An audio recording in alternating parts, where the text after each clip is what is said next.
How you doing, YouTube squad? Welcome to my channel. YouTube can be great. Please don't forget to follow my Instagram, hashtag YouTubeCanBe_GR8_channel. I post giveaways, I post information on what I'm going to talk about, or just things I want your comments on, or if I want your opinion on what I'm going to do, to kind of discuss stuff and figure out what videos I should do. I post it on there as well. Now, today we have a couple topics that we're going to talk about. We're going to start off with the whole Nene Leakes situation.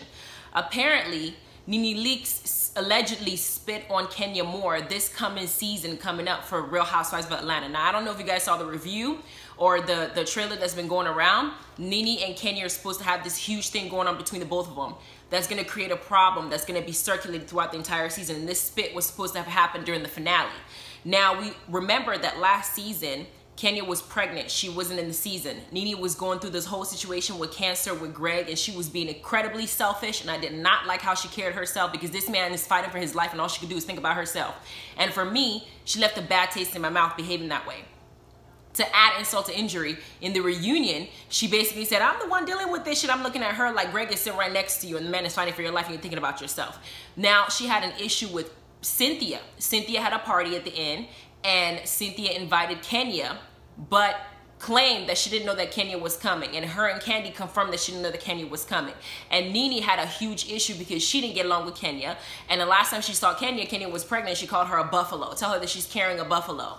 And it wasn't funny because you don't tell that to a pregnant woman. So they have beef with each other. So we're going to carry that into this season. And we all know that Kenya Moore and Marc Daly are currently going through a divorce, even though they just had a beautiful daughter. So it just creates a whole mess. And according to what they said on Love B. Scott, it says sources who overheard the two fighting during the finale last week exclusively tells lovebscott.com that Kenya and Nene got into a major fight while in Athens over Nene's relationship with Marc Daly. I had no idea Nene even had a relationship with Marc Daly. That is not her husband. Why would she have a relationship with Marc Daly?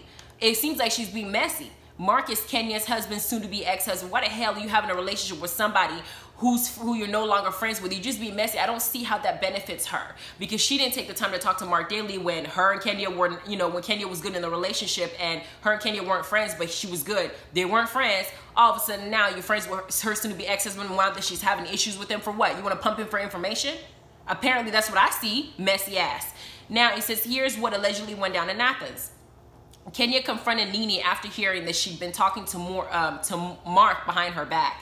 Things escalated quickly, with Nene telling Kenya that Marc said he doesn't even like her. Again, messy ass. The only reason you are being friends with this guy who's about to divorce your ex-friend who you don't like now is because you want to pump him for some dirt, to go on television and embarrass her while she's going through one of the worst times in her life, because she had a family. She's one of the family. We know she wanted a family. And now the man and her are separating again. On TV, we're going to see it play out. And now you want to be friends with him, and you want to now in a fight said, well, he told me he doesn't like you. Well, bitch, if he didn't like her, why do you have a kid with her? Why the hell would you even say that dumbass shit? What about your marriage, girl? Anyway, Nene continued to throw out different things she and Greg were allegedly told by Marc. So Greg, I guess Marc was talking to both her and Greg, okay, as their fight got more intense. That's when, according to the sources, Nene began to make a hawking sound as if she was preparing to spit in Kenya's direction. So we're going to hallelujah at Kenya now because we're having a fight. And it says we can't say for sure if spit actually flew, but our sources say that at least one cast member heard Nene say she was going to spit on Kenya during the finale taping.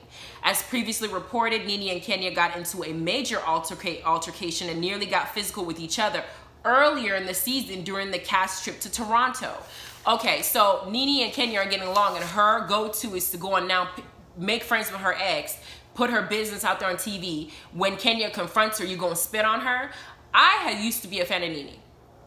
I loved her. I loved her. Her reads were funny. I didn't like her blonde ass wig, and I didn't like none of that, but I liked her and what the character that she brought to Real Housewives, because she was entertaining. I didn't like how she treated Cynthia. I didn't like that she sat up there and thought it was okay to call somebody's husband a bitch. She was disrespectful as hell, and now she thinks she's Queen Bee. But now you've gone too far. You're over here picking at you. You weren't besties with Apollo when Phaedra was getting through a divorce. You were supposedly supportive to Phaedra. Now that Kenya's going through her divorce, you're going to befriend her ex-husband. Like, why the fuck? How? That don't even make sense. We are not friends. What is the purpose of you talking to her husband? It's not like you're trying to fix the relationship. Now you're airing her dirt. Bitch, bye. This is a messy situation. I don't like Nene for doing it. The next topic we have, Amara La Negra supports Gina Rodriguez's stance on her using the N-word while she was singing to the Fugees. Amara, I loved you on Love and Hip Hop. I thought you were very articulate, very entertaining. I loved everything about you, but now you're pissing me the hell off. I don't think that what you're doing in this situation is productive, nor is it your place to even sit up here and say some shit like this, because I don't think that you and Gina are friends. You're inserting yourself, and I don't think that you understand the full picture, because we're not saying that Gina's not Afro-Latina. She very well could have black blood in her system, like 80-something people in this, 80-something% people that live in the entire world, because that was the center of civilization. So of course we're all going to have all these mixtures going around, because mixtures have been happening since blacks were being called Moors. So I don't feel like she's lying when she says that. However, you're not going to come to me and tell me that the reason you're going to be disrespectful to me is because your great-grandfather's father's sister's twice removed dog or aunt or sea urchin was black, so it makes it okay for you to be disrespectful. Her reasoning behind it was, if people don't want Gina Rodriguez and others to drop the N-word while singing along to their favorite songs, then the artist should stop singing it in their lyrics. Let me be clear, there's a lot of disrespectful shit I've heard in lyrics. People making the correlation in rap music that light skin's the right skin. We've had men calling other females bitches as into, you know, derogatory to put them down, make them feel like they're less than the men. That does not mean I go out into my daily life and portray that in the manner that I choose to interact with people. So that's not a good enough excuse. She's a grown adult, she's not a child. So she doesn't get the same excuse a child gets. She has a choice, she has a right to choose. Is one word, choose not to use it. Then Amara says that if you're offended or sensitive about a non-black person singing the N-word, you should blame the creator of the song, not the fans of the singer trying to mimic them, or the creators of the word as an entirety. What the hell is wrong with you, girl? Please don't deflect the responsibility of that word and put it on the song makers. Knock it off. Then we have, she concedes that Rodriguez probably should have known better than to post a clip of herself singing the N-word, but she's certain she wasn't trying to harm anyone, so her apology should suffice. Well, if she hadn't previously done other things that were pro-Latina and interrupted situations that were supposed to be time for black Americans to talk about their situation, made it about herself, then I wouldn't get so offended. But at this point, enough is enough. This is her third strike and I'm talking about it.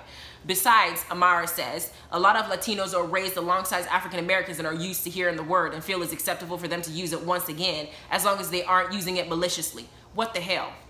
In high school, y'all remember how people used to talk in high school? For people who belong in the homosexual community, we learned the word, and I heard the word left and right being thrown as F-A-G-G-O-T.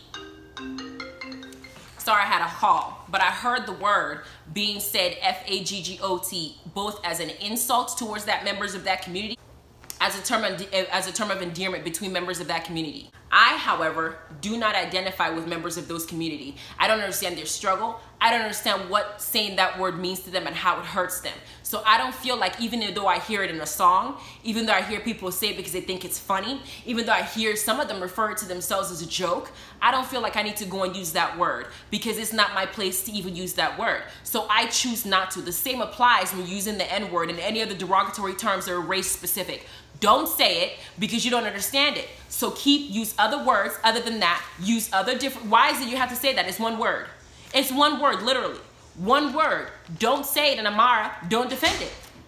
Then we sit up here and we talk about all these different other people that, you know, that feel the same way, or either feel like they should speak on this situation. We have the Fugees himself, rapper. I think his name was Praz.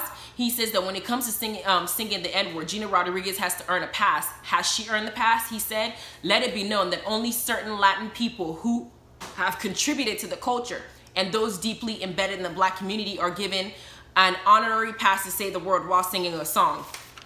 I agree with half of what he said. If you don't identify as African American, if you don't identify as black, let's put it there and just be clear. If you don't identify as black at all and you're claiming that this is who you are, you cannot now decide to be black when it's convenient for you and when you're getting the backlash for acting the way you're acting. Rodriguez, Gina Rodriguez, all these people, Evelyn Zada, all these people have gone on and say, I'm Puerto Rican, I'm Latina, I'm this, I'm that. Own what you are. Don't cross the line, and when you do, don't be disrespectful. Okay? When you cross the line, you disrespect people, own your shit. Don't make excuses for it. And people like Amara, don't defend it. It's wrong. I don't agree with it. And that's what I'm saying, and I'm not changing it. Leave your comments below. Let me know what you think. If you agree, you disagree, it's cool. I want to hear both sides and what your stance is on it. Don't forget to like and subscribe and ring the notification bell. That way you can get more tea when I post it. I was going to do a Love and Hip Hop review, but I watched the episode and I think it's a complete waste of my time and yours if I spent time talking about it, because it was unnecessary and it was just bullshit, and it was just, they need to just wipe this entire season. I don't even know why it's on air. It's a waste of time and a waste of money. So I'm not talking about it. Thank you so much, and have a good evening, guys. Bye.